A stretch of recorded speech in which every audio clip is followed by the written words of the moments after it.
Vasudevaya. Om Namo Bhagavate Vasudevaya. Om Jnana Timirandasya Jnananjana Shalakaya Chakshurum Militam Yena Tasmai Shri Gurave Namaha. Shri Chaitanya Manobishtam Stapitam Yena Bhutale Swayam Rupa Kadamayam Dadati Swapadantikam Vandeham Shri Guru Shri Yuta Padakamalam Shri Gurun Vaishnavamsha Shri Rupam Sagadatam Sagana Raghunatam Vitam Tam Sajivam Sadvaitam Savadutam Paridana Saitam Krishna Chaitanya Devam Shri Radha Krishna Padan Sagana Lalita Shri Vishakan Vitamscha Hey Krishna Karuna Sindhu Dinabandhu Jagatpate Gopesha Gopika Kanta Radha Kanta Namostute Tapta Kanchana Gaurangi Radhe Vrindavaneshwari Vrishabhanu Sute Devi Pranamami Hari Priye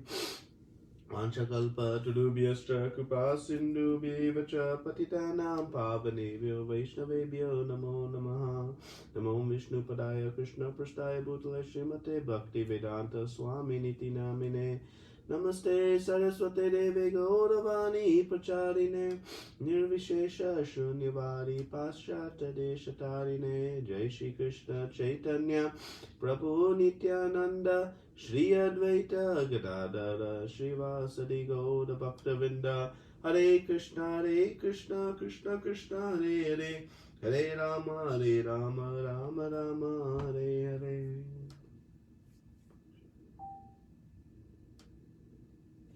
Hare Krishna everyone. So welcome to the Isopanisad study. We're now discussing verses 15 through 18, the final section of this verses. So just a quick summary. So last week we discussed verses 12 through 14 and speaking about the destinations one reached based on their worship, and how the worship of the devatas takes one to one place and the worship of Krishna takes one to another place, and how one should do a comparative study and analysis of what to do and then make a decision. And we concluded that there is a distinct difference based on our worship, and one who worships the Supreme Personality of Godhead achieves a very different result, the eternal peace and happiness and bliss with Krishna. So that was the conclusion, and one is encouraged to analyze, not just pursue whimsically, but to actually study and understand what are the different trade-offs, and then make an informed decision. So now, in these final 4 verses, we see these beautiful prayers of one who has understood the ultimate perfect knowledge. And perfect knowledge means ultimately to surrender to Krishna. In this section, the 18th verse brings us to the position we all want to reach, which is begging to surrender to Krishna. And so we'll see these prayers by the Lord, by the speaker, and then the ultimate conclusion. So let's start. Verse 15 and 16. These are very similar verses, so we'll discuss them together. I'll read verse 15. O my Lord, sustainer of all that lives, your real face is covered by our dazzling effulgence. Please remove that covering and exhibit yourself to your pure devotee. Mantra 16. O my Lord, O primeval philosopher, maintainer of the universe, O regulating principle, destination of the pure devotee, well-wisher of the progenitors of mankind, please remove the effulgence of your transcendental rays so that I can see your form of bliss. You are the eternal Supreme Personality of Godhead, like unto the sun as am I. Okay? So you can see here that a prayer is being made. And one of the key themes in this section of Sri Isopanisad is that we are dependent on the Lord's mercy for our success. It's a critical understanding that whatever success we want to try to have or make in spiritual life, and actually in any aspect of our life, we are fully 100% dependent on the mercy of the Lord. And so we see that, to see the face of the Lord, one must break through the effulgence, because it covers the beautiful face of the Lord. Just like if you step outside and you're staring at the sun, you're blinded, right? You can't see anything. You need something to dull that light in order to see other things around you. We say blinded by the sun. So you can imagine that if the sun is so bright, how bright the effulgence of the Lord must be. So spectacularly bright. It is the source of all other light. So this effulgence is blinding in the sense. So to see the face of the Lord, we must ask Krishna to reveal it to us. It is not something that we can do on our own endeavor. Oh, let me get some really powerful sunglasses, and then try to see the face of the Lord. No. The Lord must agree to help us get past the Brahman effulgence. So this is a very important realization, but the global or the overall arching realization is it is based on Krishna's mercy that comes based on our desires that this can happen. Okay, so we'll dig into this now. As we spoke about earlier, there are three realizations of God. There's the Brahman realization, understanding the effulgence of the Lord. There is the Paramatma realization, knowing the expanded feature of the Lord within everyone's heart. And there's also, as Prabhupada explains, the Purusha avatars. And then there's Bhagavan realization, realizing Krishna as a person. And that is the full and complete. Everything up to that point is partial and incomplete. But Bhagavan realization is complete. And importantly, Krishna as Bhagavan is only fully known by his devotees. It is only by the practice of his devotional service. So the impersonalists only see Brahman. The impersonalists see Brahman. And 1 second. You're not on that. You have to change it. Share that. Sorry, there's a little bit of a technical on the slides. So the impersonalists only reach up to the point of Brahman. So little information. The yogis, they can come to the point of Paramatma. This is what we see in the Ashtanga Yoga section. The Ashtanga yogis in chapter 6, they only see up to the thing. 1 second, I just need to fix something for this.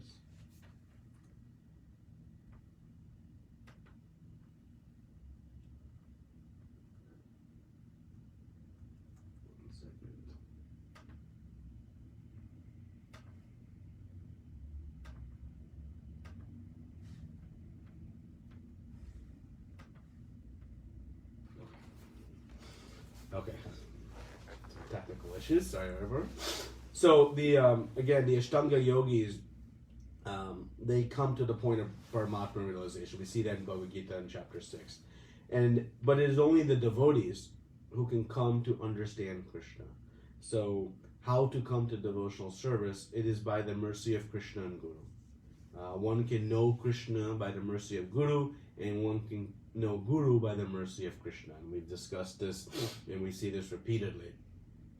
But it is ultimately only Krishna that can bestow the knowledge and ability to see him as a person. So we must keep this forefront in our consciousness. Right? So Prabhupada's first objective in this purport is to establish what is this effulgence. And he references this verse from Bhagavad Gita 14:27. And it reads, "And I am the basis of the impersonal Brahman, which is the constitutional position of ultimate happiness, which is immortal, imperishable, and eternal." So right there, Krishna establishes, what is this Brahman effulgence?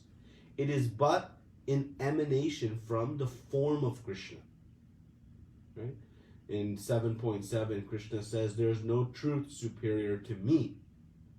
So, the understanding, in the 40th verse of the Brahma Samhita, we see this establishment. So, over and over again, we see that the Brahman effulgence is coming from the form of the Lord.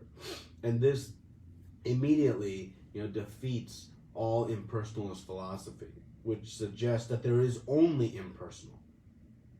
But it is very clear here that there is actually a source of that impersonable. Right?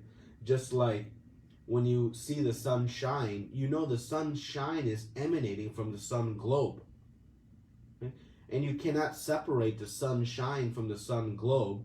So similarly, you cannot separate the effulgence from Krishna himself. They're connected. In one way, they're one and the same. Right? So this is very important to demonstrate that the impersonalists are worshiping God himself. But they can't see the whole thing. But they're directly connected. So Srila Prabhupada establishes this first in the purport, and it's a very important point that the effulgence is directly connected to the Lord and is coming to him, just as sunshine is directly connected to the sun globe. That is a fact, and they're inseparable. So to suggest that then again Krishna is not a form has been defeated. And again, the whole point of this book, discovering the original supreme person, right? So why don't the impersonalists know about Krishna then? Because this effulgence is covering his form, as we see in this verse, right? They're bewildered by the effulgence. And so how to get past it? From Shastra. The Shastra elaborately describes the science of Krishna consciousness. The Brahma Samhita, Srimad Bhagavatam, Bhagavad Gita, and now the Isopanisad, right? And it's telling us that one must pray to the Lord, come to Krishna, to ask him to remove this glaring effulgence. Otherwise, it will not happen. And who can see? The pure devotee, as we saw at the end of the 15th verse. It is the pure devotee who can come to see and know Krishna, nobody else. So how to practice pure devotional service, we get from Shastra, we discussed in Nectar of Devotion, and on and on and on, right? So this is the conclusion from this verse. Now, Prabhupada speaks very nicely and sweetly in this purport about what is the goal of Krishna's activities. He has only one activity, Anandamaya Bhyashat. He is just to enjoy. He is always enjoying Goloka Vrindavan. Prabhupada talks about when Krishna comes to see the demons, or the demons come to see him. That is not a activity of anger or frustration, but that is also a pleasure activity. He enjoys the sporting of destroying the demons. So everything Krishna does is to enjoy. And Prabhupada gives that very nice quote that, because we are the son of Krishna, then we also have the same propensity. We're not here to work and slave away in the office. We are just meant to enjoy. Krishna says he is the ultimate maintainer. So then who is doing the work to maintain and create and destroy and manage everything? To put on one simple festival, we have so much effort we have to do. Well, who is managing all these unlimited number of universes, and which yugas and which universe, and how it's raining here, and this living entity is moving from this body to that body, and the airs are moving here, and managing extraordinary complexity, right? We have stress from managing one small little activity. Krishna is managing the entire of creation. So, how is that happening? If he's eternally enjoying, how is it happening? Well, Prabhupada writes that it is all happening directly under his control, though he's not involved, because his expansions are performing these activities. Prabhupada writes, although the Lord personally has nothing to do with the material creation, maintenance, and destruction, he causes all these things to be done by his plenary expansions, the Paramatma. So he is the maintainer, but again, his eternal activity is to simply enjoy. And how do these expansions work? So there are the 3 Vishnu expansions: Karanadaksha Vishnu, Garbhodaksha Vishnu, and Shirodaksha Vishnu. So Shirodaksha Vishnu is residing in Shvetadvip within the material creation. And that is he expands from that to be present as Paramatma in all of us. Garbhodaksha Vishnu is on the Garbha ocean that fills each universe, and from there Brahma is sitting atop the lotus stem coming from the navel of Garbhodaksha Vishnu. And then we have Karanadaksha Vishnu, who is Mahavishnu, sitting in the causal ocean from which all the universes are emanating from his form. So these are the 3 plenary Vishnu expansions that are carrying on all these various affairs, so that Krishna is left simply to play on his flute and enjoy with his friends, the gopis, Mother Yashoda, Nanda Maharaj, and all the residents of Goloka Vrindavan. And we see these relationships in the spiritual world. There are 5 relationships one can have with Krishna: this Shanta Rasa, Dasari Rasa, Sakya Rasa, Vatsalya Rasa, and Madhurya Rasa. We can be in neutrality serving Krishna as a servant, as a friend, as a parental affection, and as a lover. But these are achieved only by devotional service. So the impersonalist, they give up the option of all these wonderful relationships with Krishna. They don't get to play with him, walk through the forest with him, honor prasadam on the banks of a beautiful river, sing with him, and run with him, and dance with him, and eat butter with him, and all these sweet activities. If we think in our life, all the loving experiences we've had, they've always been shared with someone. Oh, this time we were at this special place together, or we had a night of laughter and relishing great memories. Or if we think about the sweet moments in our lives, they exist with people. So all of that we get to do with Krishna when we know him as a person. But the impersonalists, they miss all of this. There's no sweet rasa. And that's why ultimately the impersonalists will fall back down to material activities, because there is no relishable taste for long periods of time. So that we understand. Now, one other important point here, again, on understanding our position as the limited, we discussed this ekatam principle earlier, oneness with Krishna, but clearly we are not one in quantity. Because if so, why we would have to pray to the Lord to remove the effulgence? If we are equal to the Lord, we can remove it ourselves. Done. Right? But the only way to remove this effulgence is by the mercy of Krishna. So it's clear that there is a distinction between Jiva and the Supreme Lord. Again, defeating this impersonalist philosophy. So we have to pray to him to allow this to happen. And Srila Prabhupada describes the position of Bhagavan. He says that Bha means one who maintains us, Ga, one who creates as a leader or a guide, and Van, everything exists within. So this Bhagavan, yes, is the possessor of all opulences, and it means that everything, our whole existence, is dependent on Krishna. Right? And everything we see around us is coming from Krishna as well. And so what we'll see as we get into the next verses is that the Lord helps one on the path of bhakti. That if we desire, then Krishna will make it happen. We just have to desire. It is truly that easy. Krishna fulfills all our desires. If we want to enjoy sense gratification, he'll fulfill those. If we want to see him getting beyond the effulgence, that will also happen. It is not a miracle of activities.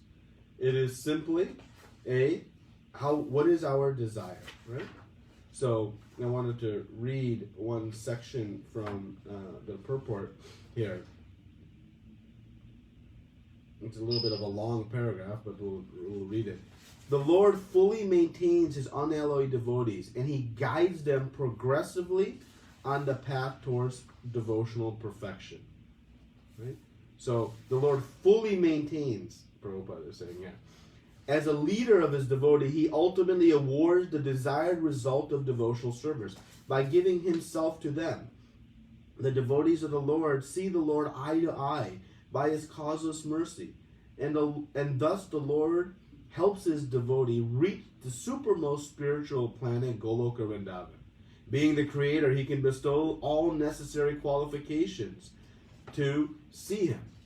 The Lord is the cause of all causes. In other words, there is nothing caused by him. He is the original cause. Consequently, he enjoys his own self by manifesting his own internal potency. The external potency is not exactly manifested by him, for he expands himself as a Purushas, as in these forms he maintains the features of the material manifestation. By such expansions, he creates, maintains, and annihilates the cosmic creation. So we see here that the devotees see the Lord by the causeless mercy of the Lord. And as the leader of the devotees, Krishna awards the desired result of devotional service. And that is giving himself to his devotee. Right? He reveals himself. And that is the thing.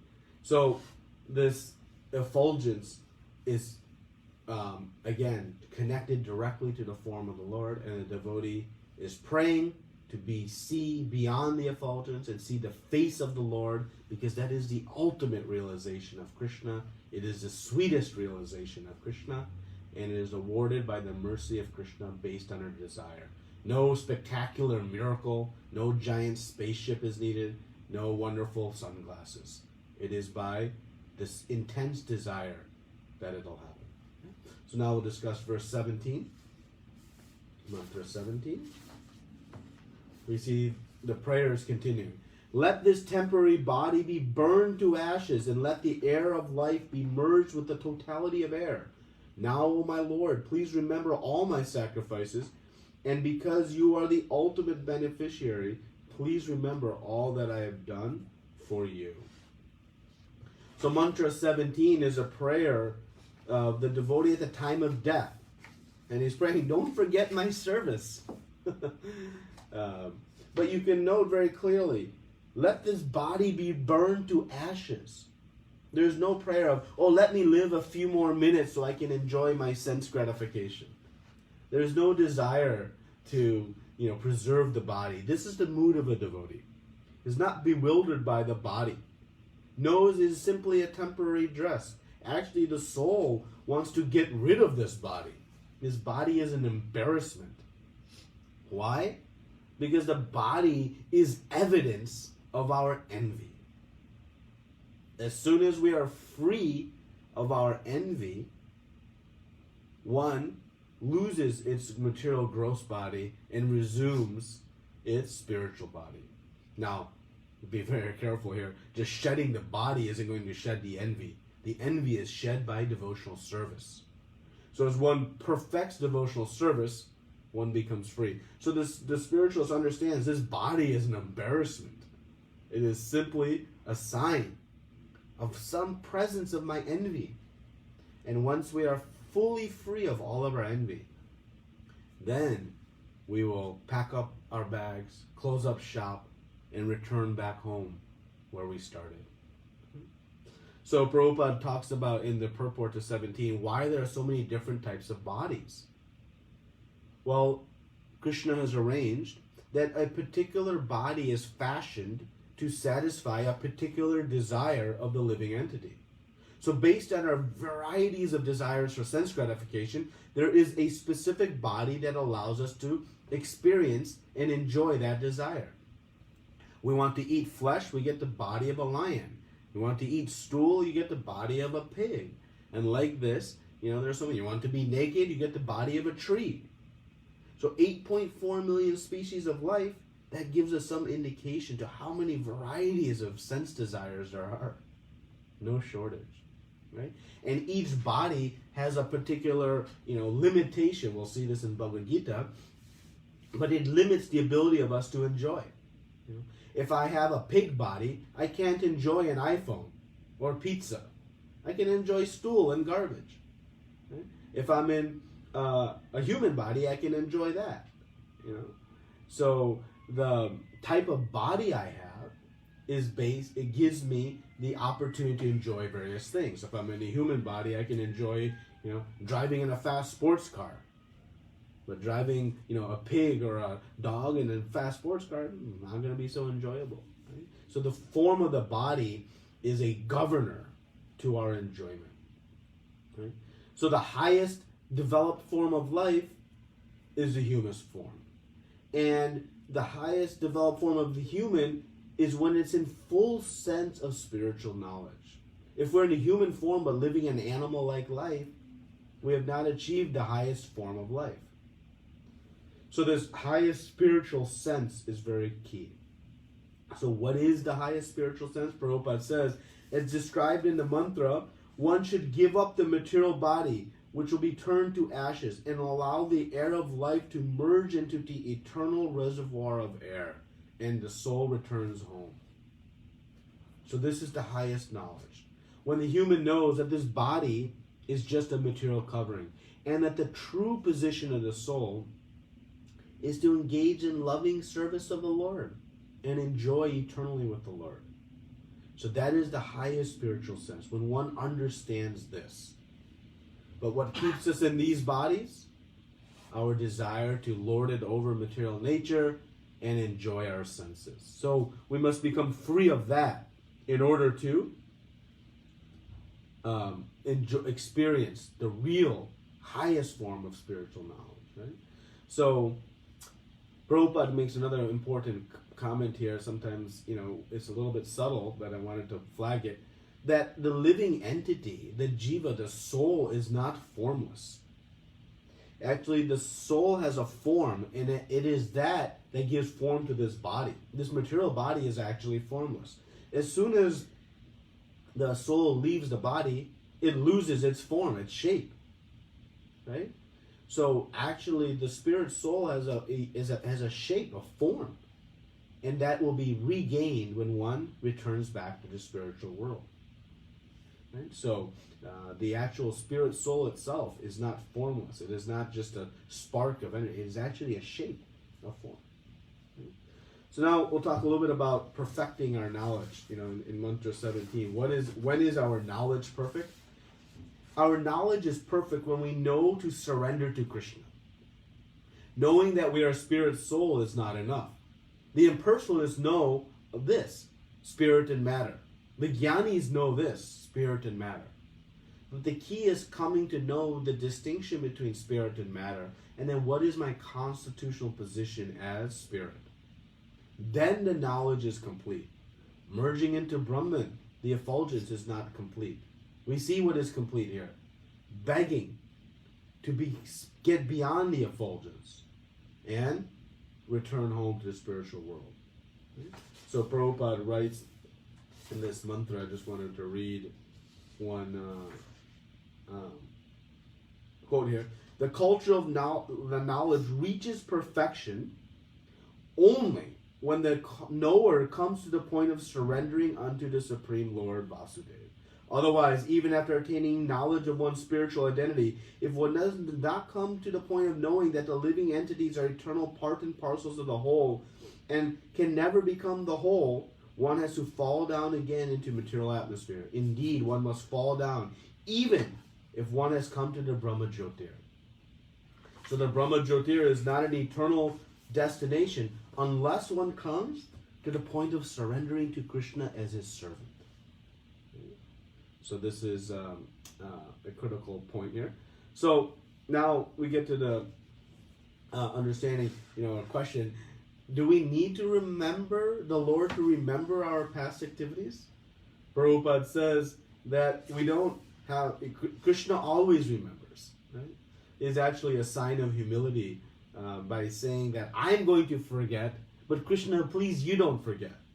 It's actually indicating that our likelihood of forgetting the things that we have done, right? And then Prabhupada gives a nice discussion in the purport about what thoughts come into our mind at the time of death. Whatever we've done our whole life, that is what will flash into our mind at the time of death. And thus various desires develop. And based on those desires at the time of death, our next body is given. Right? Yam yam vapismanam bhavam tyajante kalevaram. In chapter 8 of Bhagavad Gita, Krishna said, whatever you think of at the time of death, that you achieve. So our life's activities will flash before us at the time of death. And from that, we'll express a specific desire. And thus, we'll get another body. Unless we are thinking of Krishna. So the point here, Prabhupada makes the comment that if one is constantly in contact with the personal feature of the Lord throughout their life, then those thoughts will flash into one's mind at the time of death. So Prabhupada comments that one should essentially perform the activities of hearing, glorifying the Lord, remembering, right?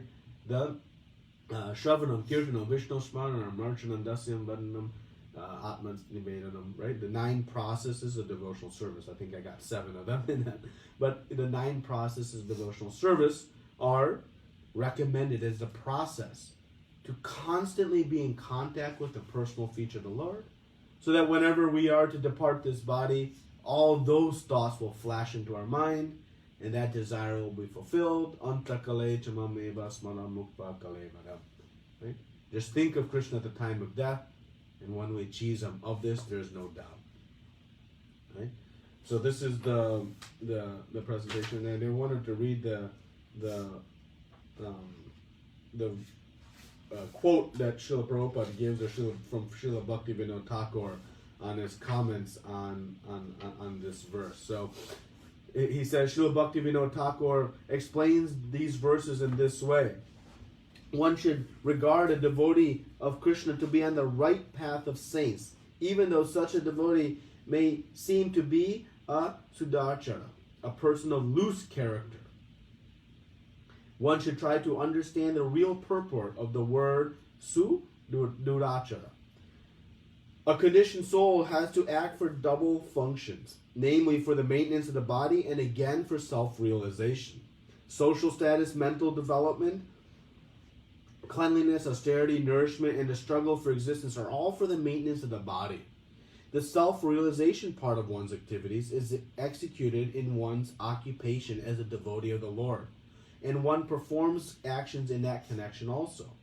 One must perform these 2 different functions along parallel lines, because a conditioned soul cannot give up the maintenance of the body. The proportion of activities for the maintenance of the body decreases, however, in proportion to the increase in devotional service. As long as the proportion of devotional service does not come to the right point, there is a chance for an occasional exhibition of worldliness. But it should be noted that such worldliness cannot continue for long, because by the grace of the Lord, such imperfections will come to an end very shortly. Therefore, the path of devotional service is the only right path. If one is on the right path, even on occasion, the occurrence of worldliness does not hamper one in advance with self-realization. So Bhaktivinoda Thakur here is talking about how we think about this balance, maintaining my body and my spiritual life. Well, it is not about balance, but there are parallel lines.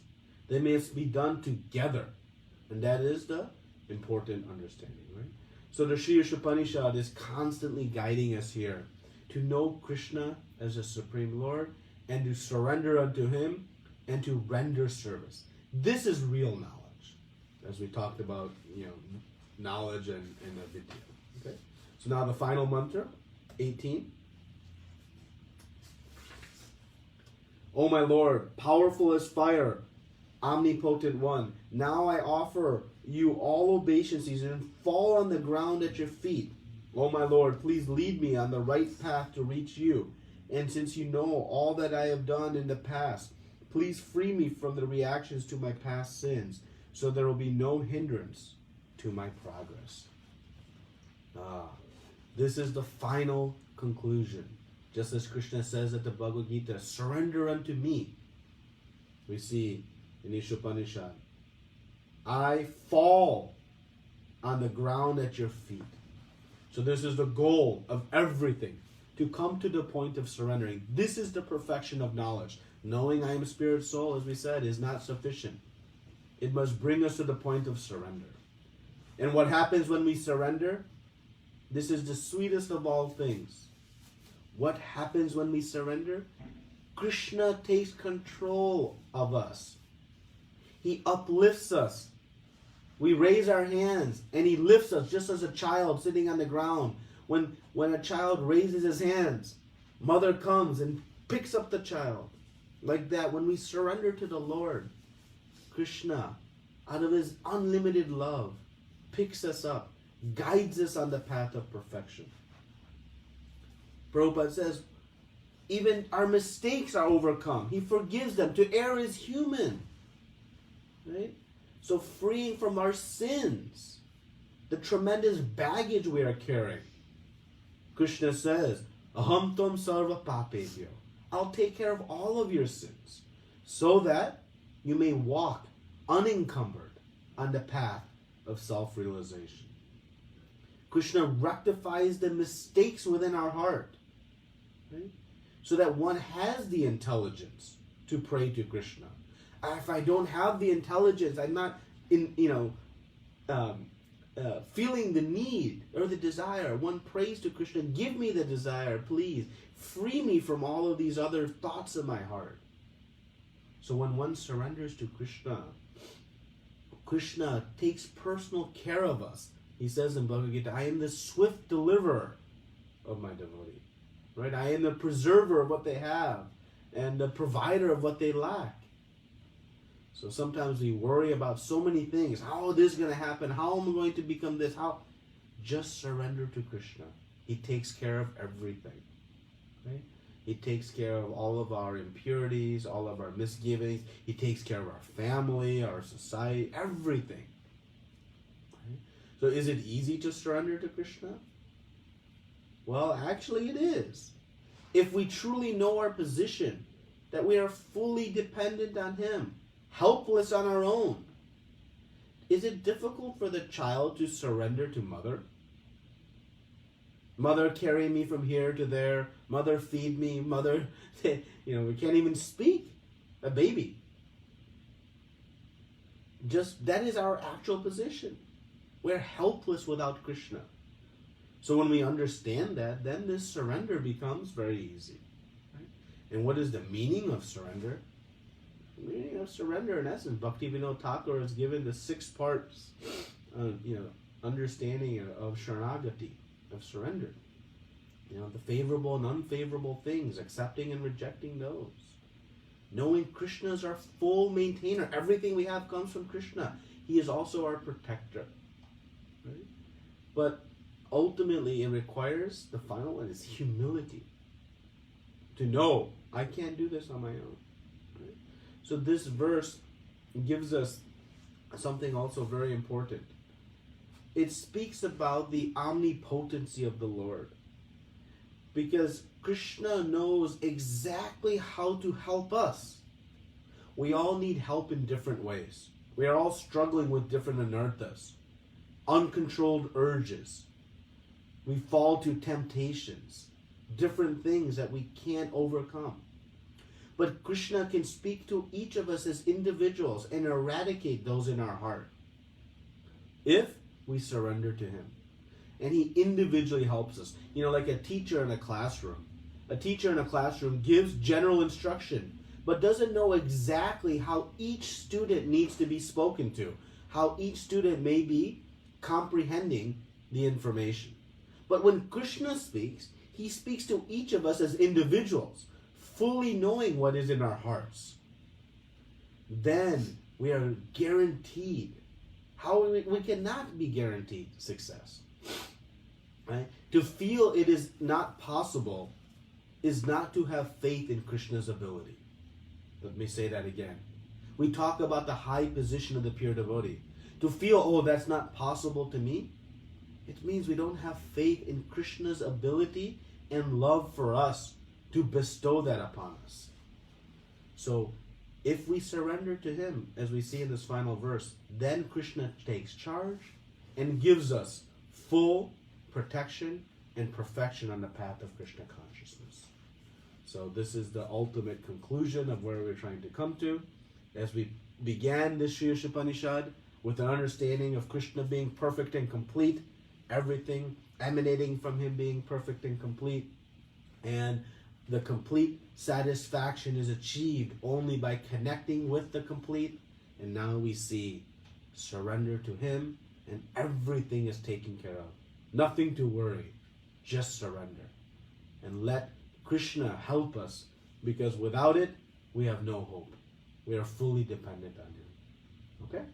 So this is the Sri Isopanisad, 18 beautiful mantras, providing clarity of discovering the original person. Hare Krishna. Srila Prabhupada ki jai. Any questions or comments, discussion?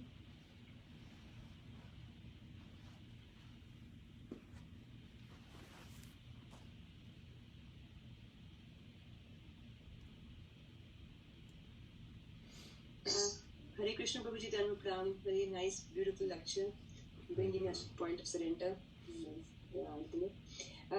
One question I have is, you mentioned in the middle that the soul has a form, and but the body is formless. So could you kind of explain how the body is formless? Yeah. And so I know you said that we'll get a spiritual body once all the anarthas are removed and we kind of completely surrender. So Yeah. So matter doesn't have shape. It is the living entity that gives shape to the body. So just like if I have the example you give of a glove, a latex glove, if it's laying on the ground, it has no shape. It just sort of crumbles. But if you put your hand in it, then the glove takes the shape of the hand. So the body, the material external gross body, is actually given its shape by the presence of the soul. Because as soon as the soul departs the body, we see the body actually starts to break down and loses its shape, its form. Right? So it is the soul that is giving shape to the body, not the other way around. But we observe the form of the body and sometimes misconclude. So Prabhupada makes that comment in the mantra about the form of the soul. So that's where the body, because you see, ultimately when the soul leaves the body, this body just disintegrates, right? So that we know there's not an eternal form there. Does that make sense? Yeah, thank you. Yeah, that we understand that. Thank you. Thank you. Hare Krishna. Hare Krishna Prabhu. Hare Krishna. I got 2 points. One is, as Mataji extension question. The soul has shape, and when enters into the material world, it gets that shape, that body. But there is many bodies, many shapes. So which shape is like soul shape? Only the human shape is soul shape? No. So the shape of the soul is actually whatever the eternal spiritual identity one has. So whatever shape one has in the spiritual world, it retains that. The bodies that one acquires is not in the same shape as that eternal form. So if you're a peacock in the spiritual world, for example, you can still acquire a human form. But that shape of the soul actually maintains, even though it's very small, it becomes very compressed and very tiny.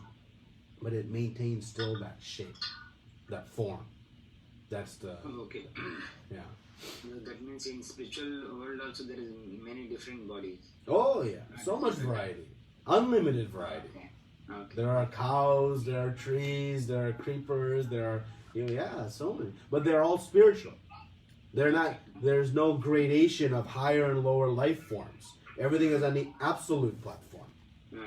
Right? Here in the material world we have higher and lower based on consciousness. There everyone is in perfect consciousness. Okay. The other question is probably when we do devotional service, we do without expecting any results. We don't want any benefit from the devotional service. We want to serve Lord so that our relation from the Lord to be established properly. But in this verse, it is clearly said that, oh Lord, please don't, if I forget also, don't forget my devotion services I did. Yes. So, so that point, I made that point, but a little bit subtle. So, The point here is actually, and that's why we need to understand these mantras from our acharyas. So our acharyas comment on that it's a way of poetically speaking that he's actually saying that, Lord, I will forget because I am fallible. So Lord, you don't forget because you are infallible. And Prabhupada makes that point in the purport that Krishna never forgets what we do, though we may forget. Right? Okay. So he is not saying that Krishna, you might forget, don't forget. But it's actually, it's an expression of humility by suggesting that I am fallible, I may forget. So my Lord, thankfully, you won't forget. That's how our acharyas comment on that statement. Okay. So by the viewpoint of humility, so that is okay. It's showing that we tend to, right? We forgot Krishna, right? So we tend to forget a lot of things. Yes, right? So in the walking of the material world, we forget our position as spirit soul, eternal servant to Krishna sometimes, right? And we succumb to so many sense desires. Okay, bro. Right? Even sorry. No, I'll say even in the practice of devotional service. Even in the practice of devotional service, we succumb to sense desire sometimes, right? That's how fallible we are. That even in the execution of devotional service, we succumb. So right, so that's the we must become aware of that and own it. Not deny it. We should own it. Yeah, that's a weakness of mine. But Krishna, being the Supreme Lord, is so powerful that if I surrender to Him, He can help me overcome it. So. Okay. Prabhu, I have some not theoretical question. I have a different question of the Isopanisad. These Upanishads have been spoken by some sage to some disciple or someone to someone. So who spoke this Upanishad to whom and what was the situation? This was one of the Manus. I have not seen which Manu has spoken this one, and it comes in the Yajurveda of the Isopanisad of the Vedas. But I don't know the Manu, which specific Manu has spoken that. But it's a prayer offered by one of the Manus. So one of the Manu offers prayer directed to Lord. Yes. Okay. As the Yagna avatar, and it comes in the 40th chapter of the Shukla Yajurveda. That's specifically where it resides. And on Sri Nandananda Prabhu's website, there's some more detail on the history of the Sri Isopanisad and all of the Upanishads. Nice. So, he has some good technical, amazing technical information. If you're interested in more of that, if you go to stephen-knapp.com, you can find some good detail. Thank you very much. This is nice. Any other questions or comments? Hare Krishna, Prabhuji. Hare Krishna, Prabhuji. Done. What's? Prabhuji, you were just a little while ago. You were talking about the three Vishnus, the Karbodaksha, the Garbhodaksha, and Shirodaksha. Mm-hmm. Can you please touch upon it one more time? I was taking notes, but I missed it. And please explain how the three Vishnus are connected to. How do we see Krishna in these three? So there's a whole sequence of expansion. So Krishna's first expansion is Balaram, and then from Balaram there's the quadruple expansions, and then the second quadruple expansions, and like that. There's a whole sequence that we can present at a later date. But the three there are the Purusha avatars are Karna, Daksha, Vishnu. So Karna means cause, right? So then the causal ocean, that is what we call Mahavishnu. So we see the picture of Mahavishnu lying on an Antashesh, and from the pores of his skin are all the universes emanating. Right. So that is the form of Vishnu that is establishing all of the material creation, the universes. right? It's the Mahatattva and all of that. Again, all this technical detail is presented elaborately in Srimad Bhagavatam, but just in summary. So that is Mahavishnu or Karna Dakshaya Vishnu. Karna, you can remember, meaning cause, causal ocean, okay? So then when each universe is created, within each universe, there is the Garbha ocean. So if you think of a ball, the universe is like a ball, a sphere, and is filled halfway, 50% with water. That is the Garbha ocean. And on that ocean is another Ananta Shesh, and lying on top of Ananta Shesh is Garbho Dakshaya Vishnu. So Garbho Dakshaya Vishnu is lying on the Garbha ocean within each material universe. And from his navel, that lotus stem and flower comes, and sitting atop that flower is Lord Brahma. So Lord Brahma is situated on the lotus flower that is originating from Garbho Dakshaya Vishnu's navel. Then within the material planetary systems, there is an area called Shweta Dweep. Shweta Dweep is where we see Shiro Dakshaya Vishnu.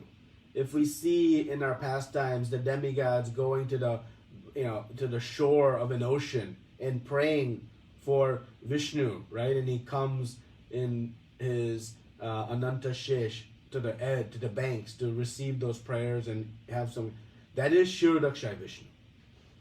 So present, and Shiro Dakshaya Vishnu expands himself as Paramatma. So Paramatma in our heart is a reflection or expansion of Shiro Dakshaya Vishnu. And all of the different avatars kind of come through this Shiro Dakshaya Vishnu. So these are the three. They all are one in the sense, right? They all come ultimately from Krishna, but they are called plenary expansions. So the word plenary is a Latin word from plenum, and it means complete or whole. So these are fully potent expansions of Krishna, but they are performing a specific function. So they do not exhibit all of the potencies and all of the qualities, but they are fully potent. That's why they're called plenary expansions. We are, as Jiva Tattva, we are also expansions of Krishna, but we are separated expansions of Krishna, right? So we are not plenary expansions. So again, we're getting into some heavy technical. There are many, many different types of expansions, but so these three, Karna Dakshaya Vishnu, Garbho Dakshaya Vishnu, Shiro Dakshaya Vishnu, are plenary expansions of Krishna, and Prabhupada makes that specific point in the purport here. So we should understand that they perform a specific service, specific function, because that is how Krishna is able to just simply walk in the forest with the cowherd boys and enjoy while all of this is going on. Who's doing it? See, when we are immersed in some project at work, we can't do something else, right? Because we can't expand ourselves. But sometimes we wish, I wish part of me could go to the office and make money and do the job, and I can just sit home and chant japa and read Srimad Bhagavatam, right? Of course, we wouldn't sit home and watch TV. But that doesn't work because we are limited. But Krishna carries on all these affairs, but he has no stress. He is simply threefold bended form, peacock feather and hair, smiling and playing games with all of his friends and residents of Vrindavan. Right? So that's how he does it, through these plenary expansions. It's okay? Beautiful. Excellent. Very nicely explained. Very nice. Probably I just had one more question.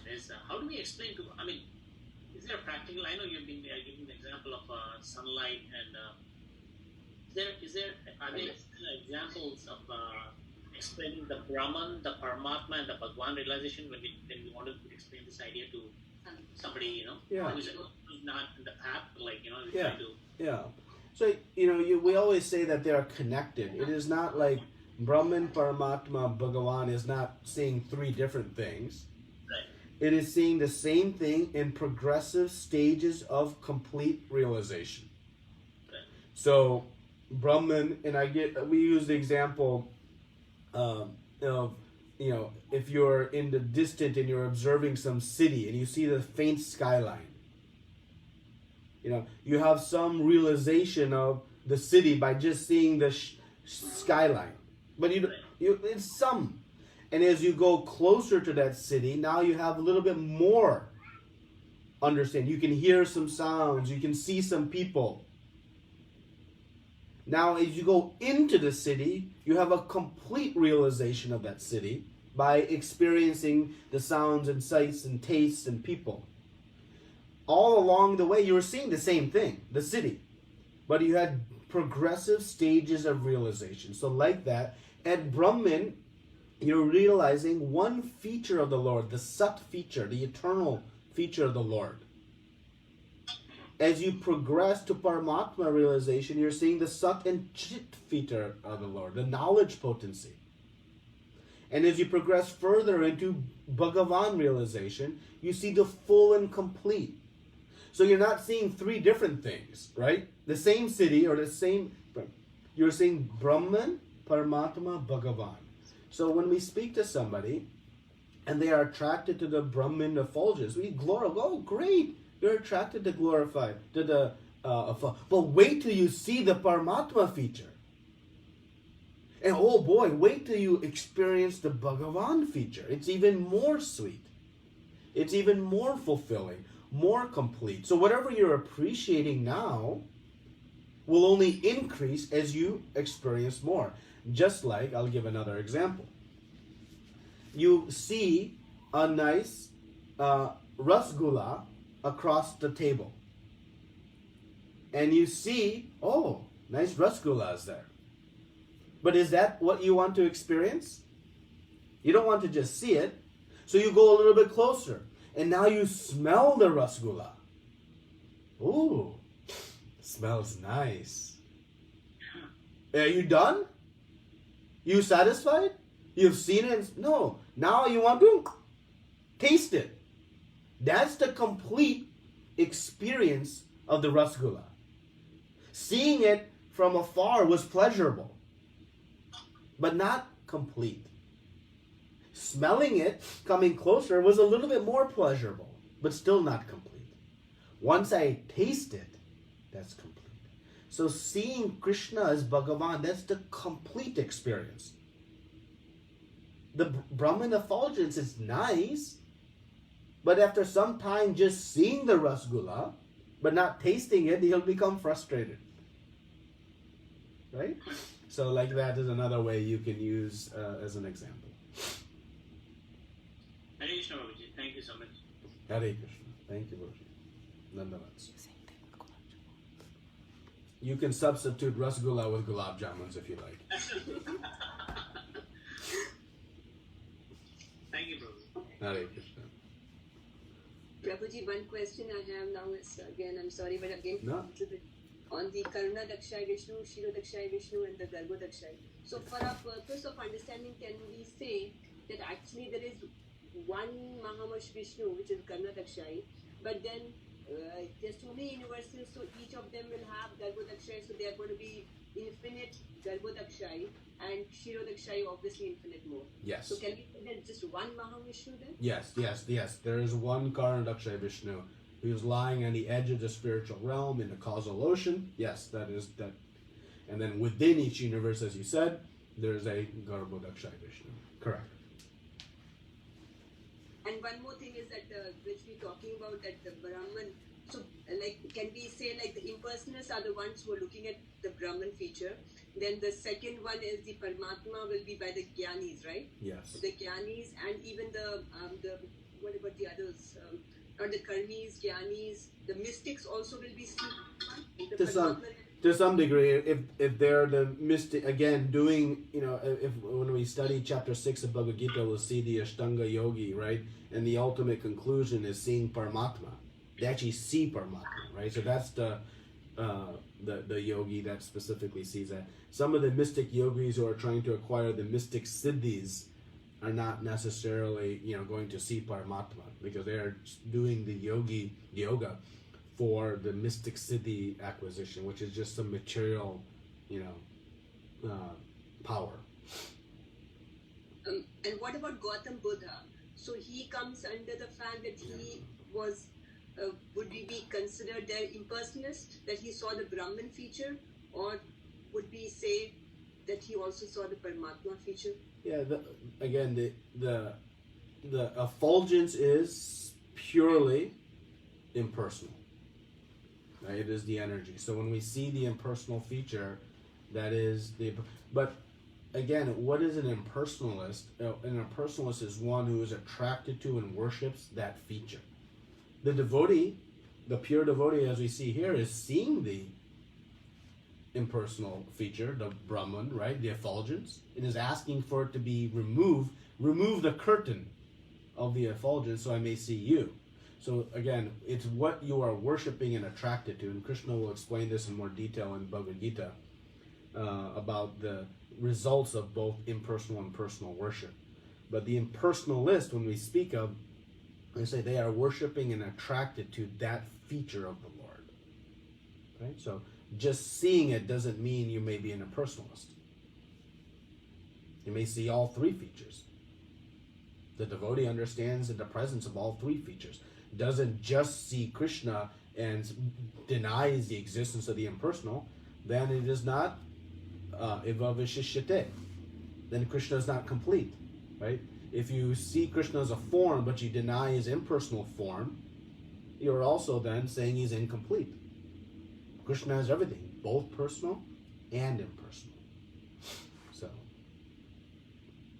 Yeah, that makes sense. Like so seeing and denying, that is the worst thing. And right? what we are worshipping and attracted to, yes. Both, right? So we acknowledge there is Brahman, there is Paramatma, and there is Bhagavan. I saw the Rasgulla, I smelled it, and I tasted it. They all existed. Right? So the devotee doesn't deny the existence of any of those. But the impersonalist, the Mayavadi impersonalist, denies that there's just effulgence.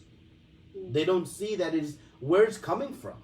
They don't have, like when you go to sunshine out in the sun, you know it's coming from somewhere, some source.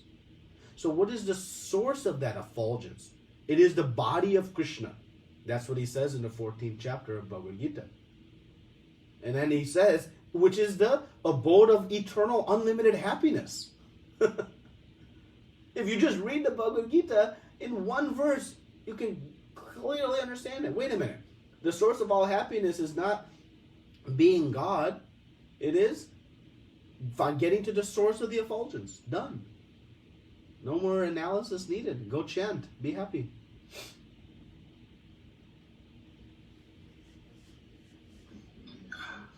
Krishna Prabhu?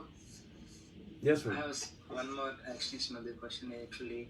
Within the impersonalism, there is two categories. Please correct me if I am wrong. So there is two categories. One category is they never accept the deity. They don't worship the deity, they don't accept the deity. They are only completely impersonal worshipper. And the other category is where they follow the impersonal Brahman as their end goal. But they also believe on existing of Bhagwan. Basically, they worship the deity, they follow deity culture, Vedic culture also. And parallelly, they also keep their end goal as impersonal Brahman. So that is the Brahman realization. So how shall we understand these two categories?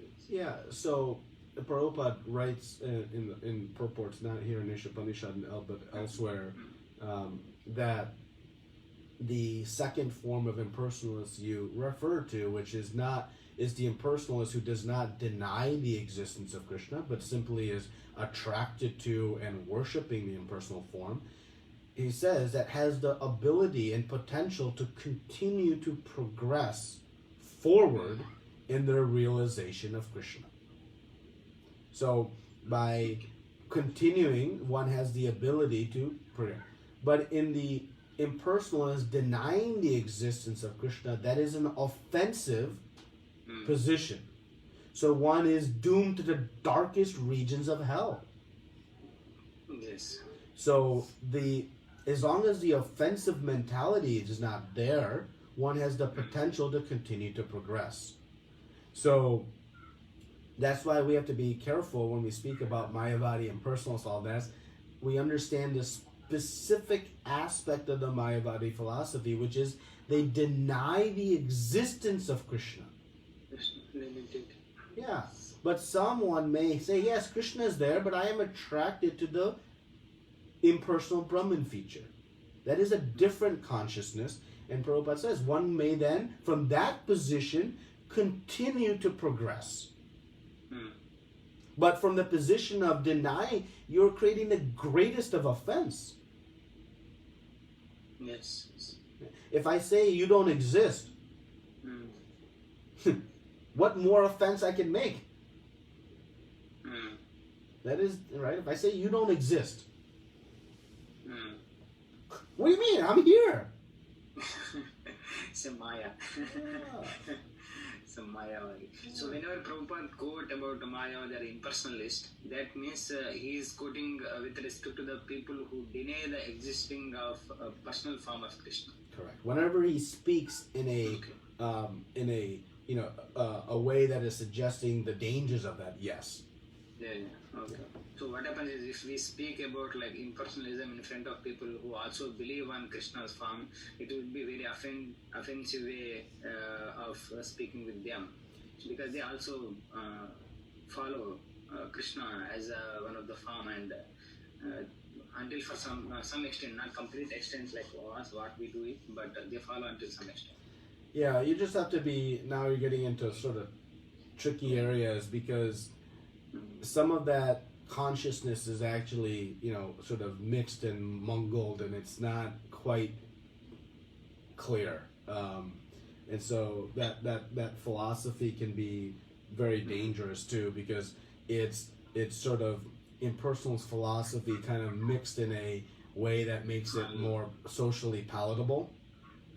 But very powerfully in South India, lot of our preaching and our where we used to follow before, right? Yeah. So they have all these two kinds. One is they worship the deities, they accept the existence of Krishna, but their end goal is Brahman.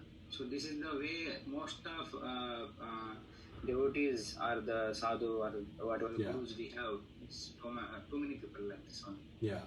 Yeah, it's because of incomplete realization, right? So they're understanding that there's something beyond that, right? The Brahman ultimately is emanating from Goloka Vrindavan, and from Goloka Vrindavan is emanating from the form of Krishna. So, and that is what Chaitanya Mahaprabhu came to give, which is this knowledge and access to Goloka Vrindavan. Why, when he went on his tour of India, he only brought back 2 books. Which 2 books? Brahma Samhita and Krishna Karnamrita. But Brahma Samhita has all the details of the spiritual world and of Krishna and all the beautiful features. Because that Brahma Samhita was lost. But he found it and had it copied, just the 5th chapter. Because of the importance of knowing, beyond the effulgence into the spiritual worlds, right? So, how many of us knew about Goloka Vrindavan before, Srila Prabhupada, we read it in his books, coming from Guru Parampara? Nobody. Very few. Yeah. Yeah, very few. Right? So this is the extraordinary mercy we've received, and in this book marathon month, we should go and share it with others. Yes. Hare Krishna. Anything else? Thank you, Prabhu. Thank you. Hare Krishna. Prabhuji, one question before you go. Yeah. There was one question there. How does the Lord deal with the devotees, and what about impersonalists? So are we talking about the different rasas that we have to talk about here? No. Basically, how does Krishna respond to the desires of the devotee? What does he do? Right? He takes control, he helps them on the path, he rids them of their ignorance, and all the things that Prabhupada speaks about how the Krishna helps that devotee make progress when that is his desire. That's what we're speaking of. So you can kind of characterize that. Okay, all right, thank you. Hare Krishna. Okay, thank you very much. So, Srila Prabhupada ki jai, Ananta Koti Vaishnavrinda. Hare Krishna, everyone.